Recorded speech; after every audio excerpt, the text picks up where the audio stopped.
নমস্কার, আমি কৃষ্ণনগর সাংসদ মহুয়া মৈত্র বলছি। আজকে সুপ্রিম কোর্টে আবার শুনানি হয়েছিল দুপুর 2টোয়। তো আজকে শুনানির পর গতকালকে যেটা অন্তর্বর্তী স্থগিতাদেশের কথা বলা হয়েছিল সেটা আজকে বাস্তবায়িত হয়েছে। কেন্দ্রীয় সরকার আজকে বলেছে এবং সেটা রেকর্ড হয়ে অর্ডারের একটা পার্ট অংশ হয়ে গেছে, যেটা অর্ডারটা এখন বেরিয়ে গেছে। তিনটে জিনিস সেটা বলা হয়েছে যে কোনো ঘোষিত ওয়াকফ সম্পত্তিতে কোনো বদল করা যাবে না, আর যেটা ব্যবহারকারিত্ব ওয়াকফ তাতেও না, আর ওয়াকফ বাই ডিড তাতেও না, নো চেঞ্জ। দ্বিতীয় যেটা বলা হয়েছে যে কোনো কালেক্টর, কোনো ডিস্ট্রিক্ট ম্যাজিস্ট্রেট কোনো ওয়াকফ সম্পত্তিতে সে কোনো এনকোয়ারি হয়তো করতে পারে, কিন্তু তার উপরে কোনো অ্যাকশন নেওয়া যাবে না, সম্পত্তিতে তার কোনো বদল হতে পারে না। আর তৃতীয়, কোনো স্টেট ওয়াকফ বোর্ড বা সেন্ট্রাল ওয়াকফ কাউন্সিল নতুন নিয়োগ করতে পারে না।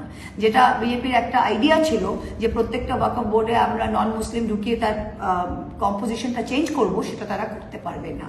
তো আমরা এখন নেক্সট শুনানি 5 মে।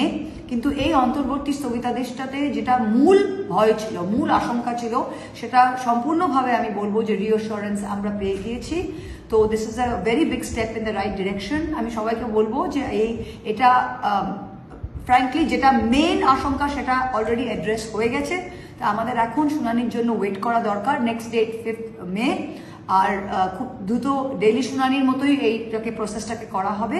তো আমরা আশ্বস্ত হয়েছি এবং আগামী দিনে সবাইকে বলবো যে আমি আনকনস্টিটিউশনাল যে অ্যাক্টটা আনা হয়েছিল পার্লামেন্ট, আমি সুপ্রিম কোর্টকে কুর্নিশ দিচ্ছি যে এরকম পার্লামেন্টারি অ্যাক্টটাকে এরকম একটা ইন্টারমিডিয়েট স্টে দিয়ে তার ইমিডিয়েট যেটা নেগেটিভ এফেক্ট তাকে বন্ধ করতে পেরেছে।